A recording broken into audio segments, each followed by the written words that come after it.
પેલા ભાઈ નોકરી જવાનું, તે ઝઘડો એટલે એને ચડી રીહ, આપણને રીહ તો ચડે, એટલે રીહ ચડી, દેહ એટલે રીહ ચડી, તે પેલો ટિફિન લીધા વગર ના ઈ જો આખો દાડો ભૂખો ચીમરાયો, હોજે 6 વાગે એટલે એને રહેવાયું, એટલે ઘેર ફોન કર્યો કે આજે જમવાનું શું બનાવ્યું છે?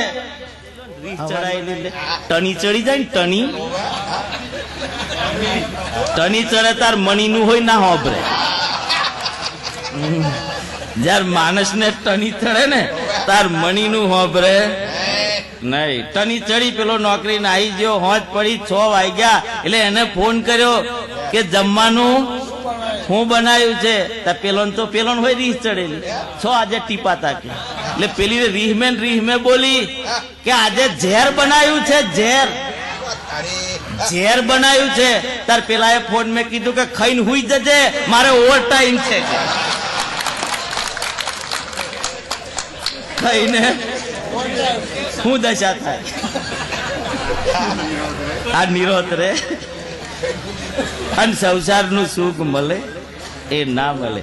જપ તપ તીરથ વ્રત દાન સદા સાચે વસ્યો, એમો જપ સત્ય વચન ને વિચારવું, તપનો ખપ જોણી અડગ નિશ્ચય બનો.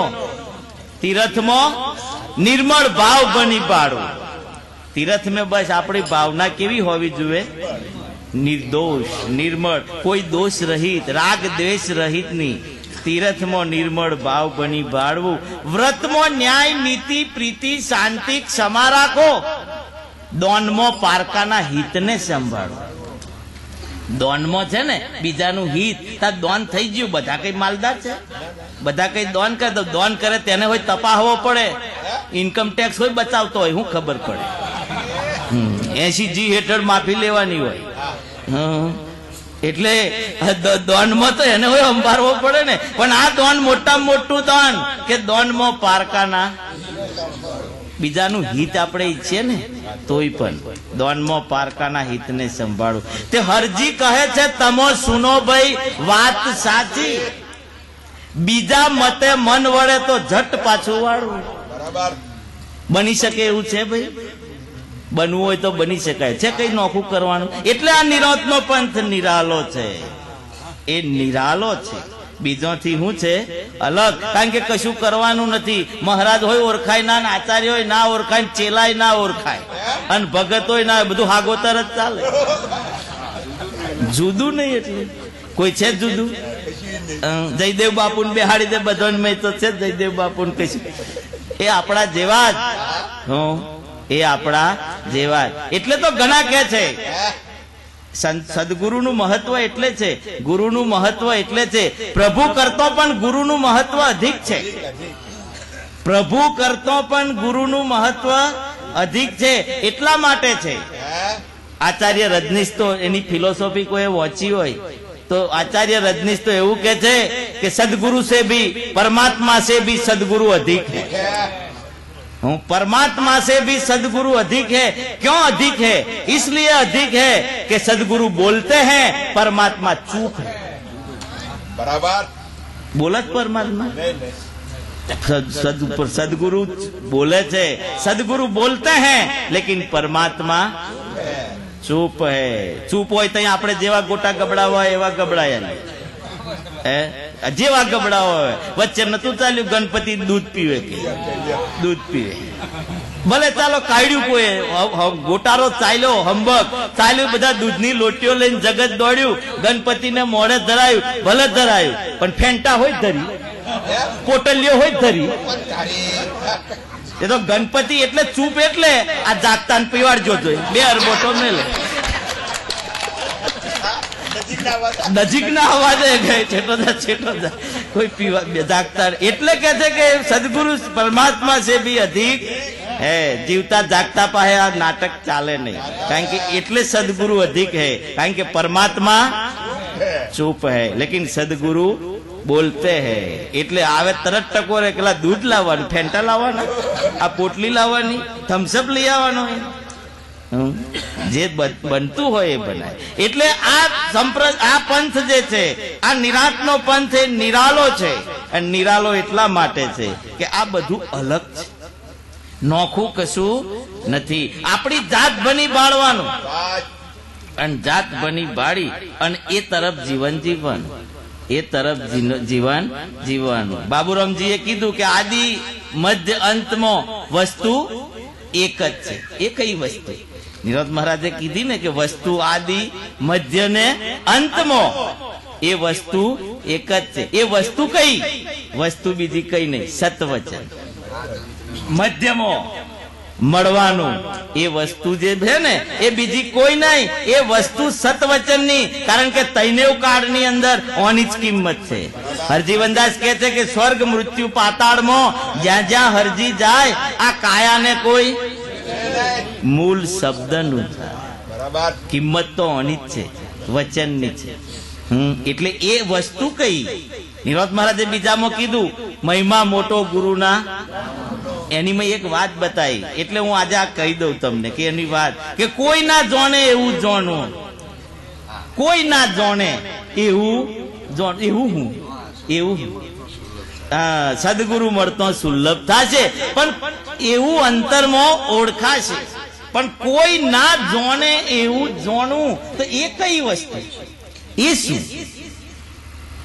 એ કઈ કે ભાઈ કઈ ના જાણે એવું જાણો તો એવું હું તો કે તો ગુપ્ત. પણ હું ગુપ્ત? કોઈ વાત તો કીધું કે વસ્તુ વસ્તુ તો કઈ? તો સતવચન. કારણ કે સતવચન જે એવું છે, પેલું આગળની હું વાત કરું છું હું કે બાબુ સૌ જાણજો સત્ય વચન છે શીર. જાણજો બાબુ સૌને શીર, આશરો સંત મહંત નો પૈગંબર ને વરી પીર. સત્ય વચન નો જે પ્રકાશ છે ને એ તો તૈનેવ કાળમાં તેનો એ વસ્તુ અહીંયા છે. તેમાં કોઈ નવ જાણે એવું જાણવું એ હું એ કશું નહીં. માણસનો ભાવ, માણસનો શું છે? ભાવ. એ કોઈ ના જાણે એવું જાણવું એને કોઈ જાણે? આ બધા આપણે બેઠા છે તો કોનો કેવો ભાવ છે કોઈને ખબર છે?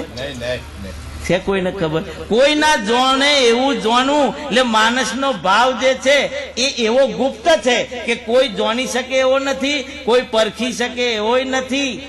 અને એ ભાવની અંદર જે નિરોધ મહારાજ કે છે એ નોમ એ એમો સમયેલું છે, એ ભાવની મય. કારણ કે કોઈ ના જાણે એવું જ જાણવું. તે તો માણસનો ભાવ કોઈ જાણી શકતું નથી. આપણે બેઠેલા છે તેનું કોઈ જાણે છે? આપણી જોડે ફરતો હોય તે હોય બીજામાં સિક્કો મારી આવે ચૂંટણીની મય. આપણે જોઈને કે આપણો બહુ વિશ્વાસુ માણસ છે, વફાદાર છે, આપણો પ્રચાર કરે, પણ સિક્કો માર બેઠો બીજે મારી આવે છે. એના ભાવને કોઈ નહીં ઓળખી શક્યું. એટલે તો આપણે ઘણી વખત કહેવું પડે છે કોઈ મન કળવા દેતું.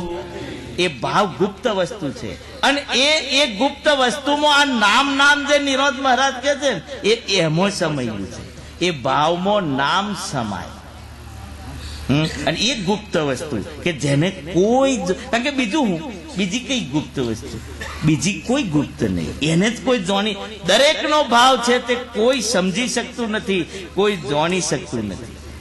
અને એટલે તો કે છે ને કે આપણા ભાવ પ્રમાણે ભગવાન. બરાબર. બસ ભગવાનની ભક્તિ એટલે આપણા ભાવની કેળવણી, એનું નામ ભગવાનની ભક્તિ. કારણ કે ભાવ એ છુપામાં છુપી વસ્તુ છે અને એની મય હું રહેલા છે. એટલે જે વસ્તુની વાત કરીએ સતવચન, અને પેલી છુપામાં છુપી વસ્તુ હોય તો ભાવ. કારણ કે સતવચન બધાને શીર છે. એક વખત સંતોની સભા ભરી, સંતોની સભા ભરાઈ એમે પ્રભુ પધાર્યા. પ્રભુ પધાર્યા એટલે પ્રભુએ સંતોને કીધું કે ભાઈ તમે બધા વાત સાચી, પણ મારે એક મૂંઝવણ છે. તાકે હું મૂંઝવણ છે? તાકે મારે મૂંઝવણ એવી છે કે તમોને તમારા સેવકો પગે લાગે અને તમે મને લાગો તો મારે કોને લાગો? એટલે આ મને મૂંઝવણ મોટી છે, તો એનો કોઈ નિકાલ કઈ કરો વિચારીને. એટલે આ બધી વાત કરી, બધાએ હવ ને કીધું કે ભગવાન તમારું શું પગે લાગવાનું? તમે તો સર્વશ્રેષ્ઠ, બધા તમોને પગે લાગે ના, પણ કે તમારા સેવકો તમને લાગે અને તમે મને લાગો તો મારે કોને લાગે? એક વિવેકી સંતે રસ્તો બતાવ્યો કે પ્રભુ તમે પણ પગે લાગવા લાયક છે, તમે પણ પગે લાગવા લાયક છે. તો કોને? તાકે જબ બોલે તબ ચાલે તાસો બંધો પાવનથી. જે બોલતો હોય એ પ્રમાણે ચાલતો હોય એ તમારે માટે પણ પગે લાગવા લાયક છે. તો સૌથી મોટું શું આવ્યું? સત્ય વચન. એ સૌથી મોટી વસ્તુ છે અને એની જ આ કિંમત છે અને એના જ આ સંતો પૂંજાય છે. દેહ તો બધોનો હરખો જ છે ને આપણા કરતા પેલા એક્ટરો તો વધારે રૂપાળા છે. હા, એક્ટરો વધારે રૂપાળા છે કે નહીં? પણ નહીં, એ આ જે છે એનો મહિમા છે.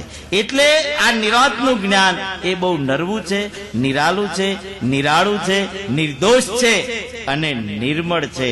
એવું આ જ્ઞાન એ હરજીવનદાસ કહે છે કે ટકે નિરાંત તેટલું ગણો હરજી સાચું સુખ. આપણા જીવન સાચું સુખ કયું?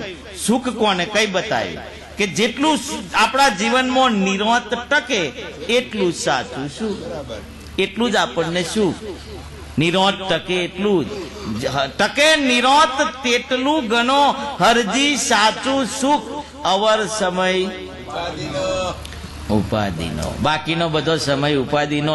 જેટલી વખત જેટલો સમય આપણામાં જીવનમાં નિરાંત ટકે છે જોજો, આપણે વિચારજો. એ તો આવા પુરુષોને ટકી કે આપણા જે આ જેની ગાદી પર આપણે બેઠા છે ને એ પુરુષ 2 બૈરો ને 12 છોકરો, 1 2 નહીં, 2 બૈરો ને 12 છોકરો. અને તે પુરુષ આપણને કહે છે કે હમ હે अलख अनादि पार ब्रह्म की है पारा, अरे नाम रूप गुण नहीं हमारा कबहू न धरू अवतारा. 2 બૈરો ને 12 છોકરો વાળો પુરુષ એવું કે છે કે હમ હે જોગી. આપણને એકુય નહીં તો એવું નહીં કહેતો કે જોગી છે. એકે નહીં હોતું તો કે જોગી, કારણ કે આપણે રોગી એટલે ને ભોગી એટલે રોગ કહેતા નથી. આ તો 2 બૈરો 12 છોકરો અને એ કહે છે કે હમ હે अलख अनादि पार ब्रह्म की है पारा, नाम रूप गुण नहीं हमारे कबहू न धरू. कारण के बૈરો છોકરો ने माया જ નથી કીધી, એ તો બીજોને ઠોકી બેહાડી કે માયા છે. જો માયા હોત તો આ નામનો મહિમા આપણને નહીં આલત, નિરાંતનું કાવ્યનું નિરાંતનું નિર્મળ જ્ઞાન આપણને નહીં મળત. આપણે એક ને આપણું એક 2 છે ને, આપણો એક જ, આપણે 2 ને આપણું એક, તોય શાંતિ છે?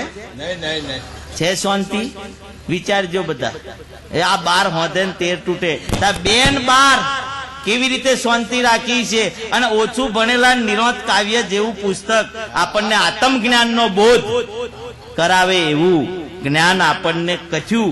એ પુરુષની વાત તો જુઓ કે હમ હે अलख अनादि पार ब्रह्म की है पार, नाम रूप गुण नहीं हमारे कबहू न धरू.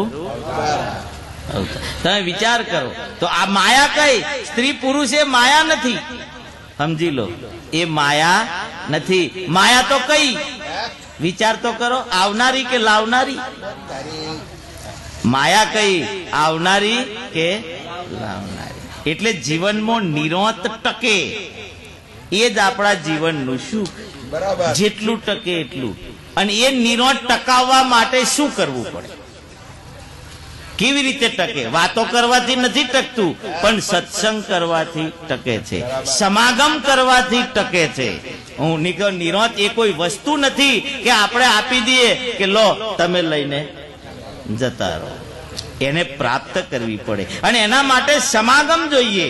કોઈ સત્પુરુષ નો ભેટો આપણને થવો જોઈએ અને આપણા જીવનની અંદર એનો સમાગમ થાય, એનો સત્સંગ થાય, સાચા વચનો આપણા હૃદયમાં રોપાય, ત્યારે આપણને નિરાંત મળે. એમને મળતી નથી. એટલે એને જ્ઞાનને પાડવું અને પસારવું. બસ એમાં જેટલો ખંત રાખીએ એટલો તંત તળે, અને જેટલો તંત તળે ત્યારે સંત મળે.